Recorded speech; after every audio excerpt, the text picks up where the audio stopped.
Welcome to Grizzly News. I'm Garrison Douglas. Today we focus on a few campus announcements, as well as bring some news to you from the off-campus realm. We report the stories that are important to you, only on Grizzly News.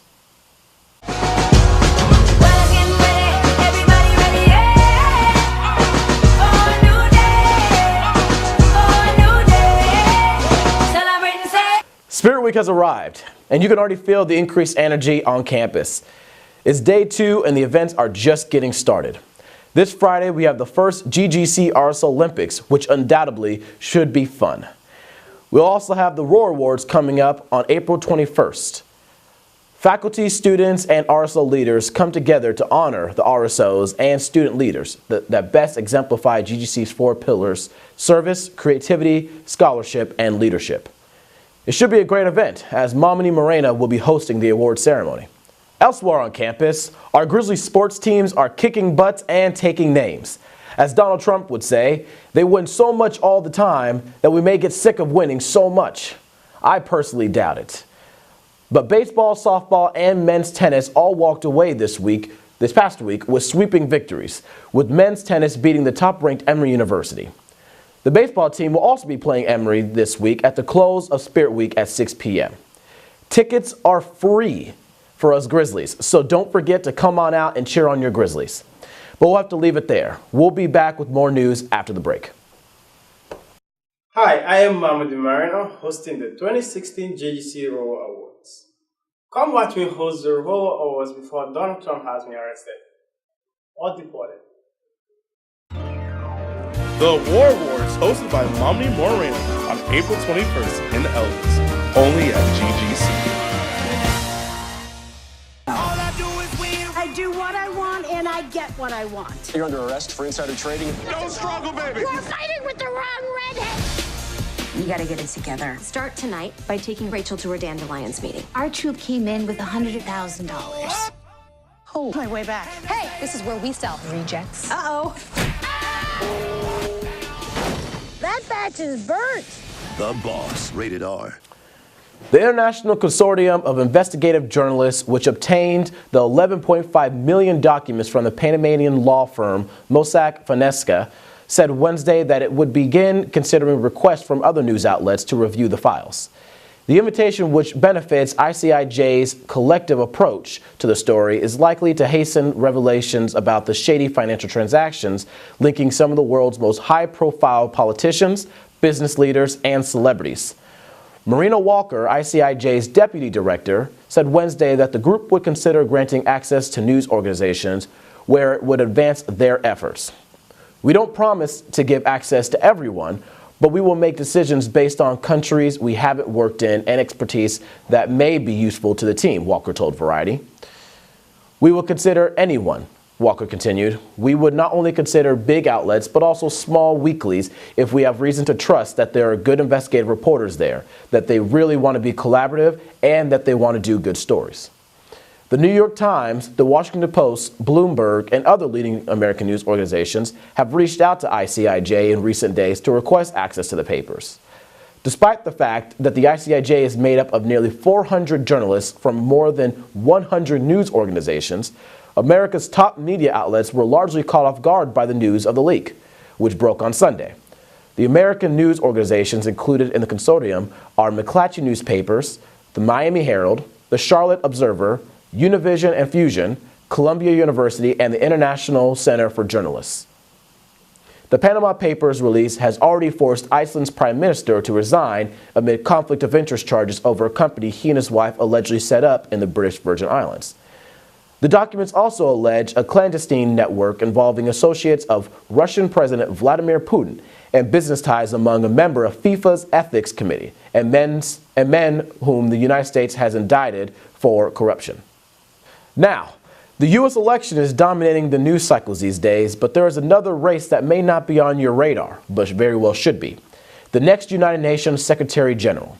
This year, Ban Ki-moon's second term at the helm of the UN comes to an end, and UN member states will select a new Secretary General to lead the organization starting January 1st, 2017. The selection of a new Secretary General matters to people everywhere. A A strong leader is essential to having an effective UN, and an effective UN is essential to global peace and progress. For the first time, the President of the UN General Assembly will hold informal dialogues between UN member states and candidates who have been formally presented for the position of the next Secretary General. These dialogues will take place from April 12th at the UN headquarters in New York and will be available on webcast to help foster openness and transparency. The President of the General Assembly has also encouraged civil society and media to engage.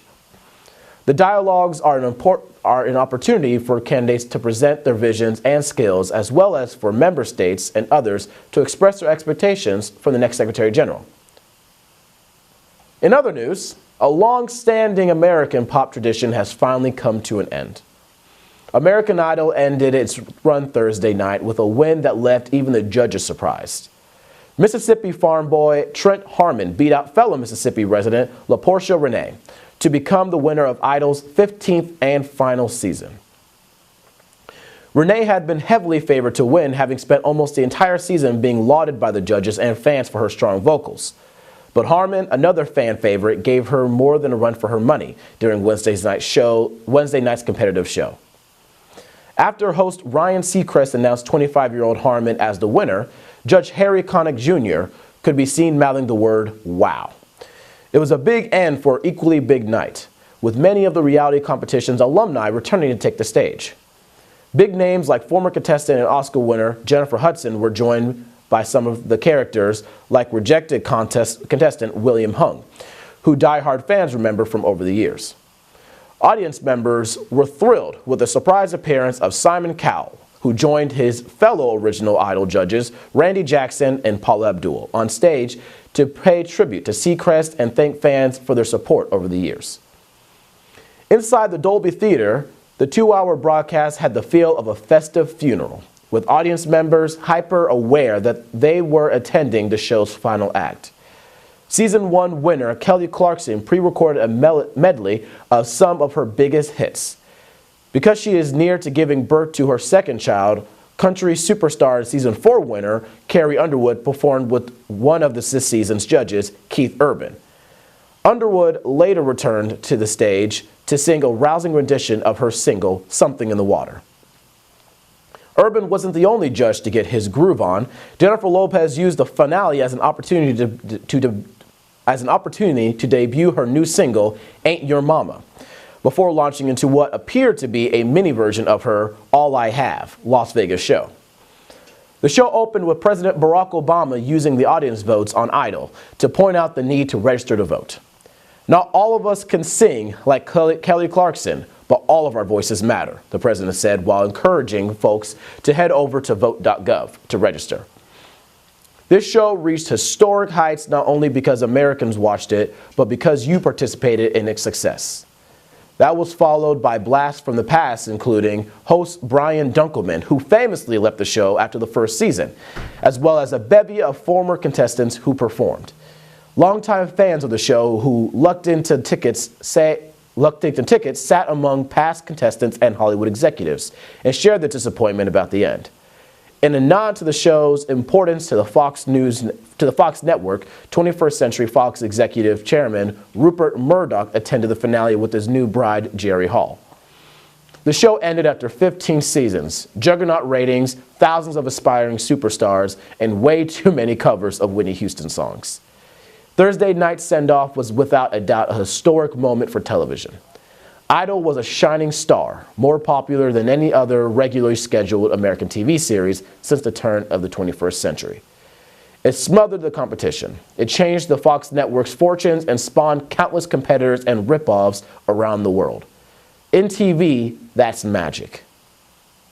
Even today, Idol is a force to be reckoned with. Part 1 of the finale on Wednesday averaged 10 million viewers, impressive by 2016 standards, but still a reminder of how far the show had fallen. A decade ago, Idol drew 20 million, 30 million, even 40 million viewers. Fox set out to try to recapture some of the magic by bringing back the two biggest stars in the show's history, Clarkson and Underwood, along with several other contestants. The broadcast was held at Dolby Theater, which is the same theater where Clarkson was crowned the winner at the end of season 1 in 2002. Originally hosted by Dunkelman and Seacrest, Idol went on to become a part of the pop culture zeitgeist. It was a celeb-making machine for many of those connected to it, including Seacrest, who was made the solo host after the first season. It remains to be seen if Harmon will also find fame, but his fame was certainly fodder for lots of debate on social media.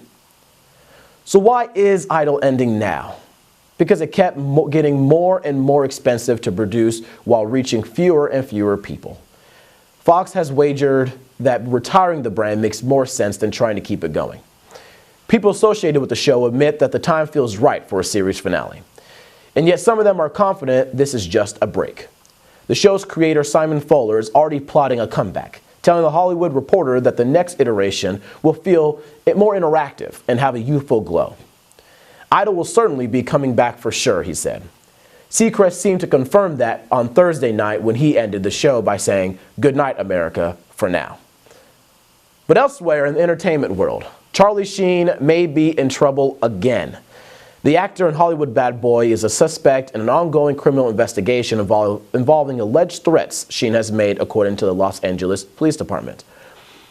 The LAPD is not releasing more details at this time or naming the victim due to the nature of the crime. The criminal investigation is the latest in the string of bad news for the former Two and a Half Men star.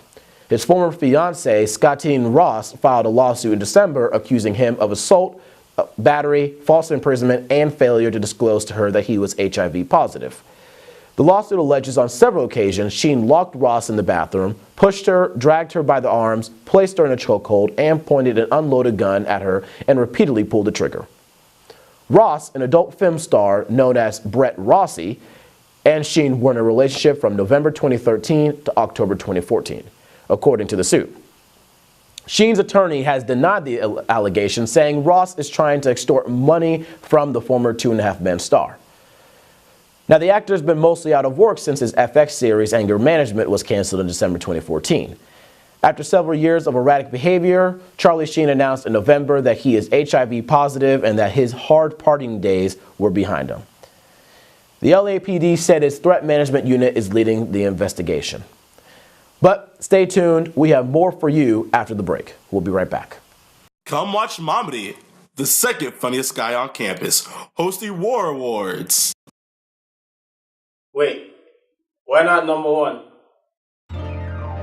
The War Awards, hosted by Momedy Moreno on April 21st in Elvis, only at GGC.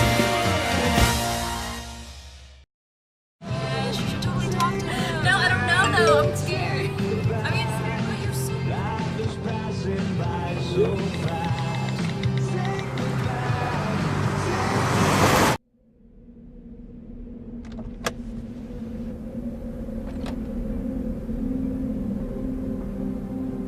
Do you know that you're in my lane?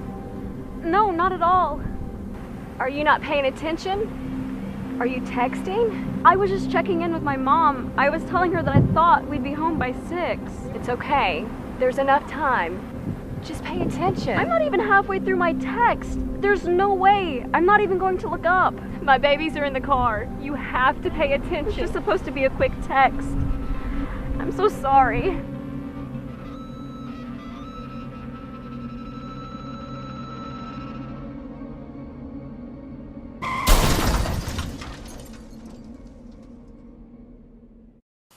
If at first you don't succeed, try until you make history. For the first time, SpaceX has successfully landed part of its Falcon 9 rocket on a drone ship. That occurred in the Atlantic Ocean last Friday afternoon. SpaceX launched the rocket from the Cape Canaveral Air Force Station at 4:43 p.m., sending the Dragon cargo capsule to the International Space Station. Elon Musk, head of the private space exploration company, held a press conference with NASA after liftoff to speak about the launch and the landing of the rocket at sea, a feat that was attempted numerous times by SpaceX in the past. He said what was different about this landing is that the rocket landed instead of putting a hole in the ship or tipping over. Now, as humans venture farther into space, there will be benefits to landing a rocket in the water versus landing on Earth. For half our missions, we will need to land out to sea. Anything beyond Earth is likely to need to land on the ship, Musk said, referring to the potential of future space habitats extending beyond Earth's orbit. Right now, ISS lies in lower Earth orbit. SpaceX and Amazon CEO Jeff Bezos' Blue Origin have been trying to master rocket landings for some time.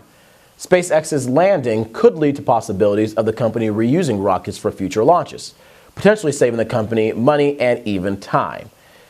Reusability is important. It will take us a few years to make that efficient, Musk said. In the future, the billionaire businessman hopes that launches will be as frequent as every few weeks. He said that we will be successful when this becomes boring. There's no doubt that this is an amazing accomplishment for SpaceX, Elon Musk, and all of mankind. It's no moon landing, but it's the first major step to a similar moment. But unfortunately, that's all the time we have here on Grizzly News. I'm Garrison Douglas, and as always, keep growling, Grizzlies.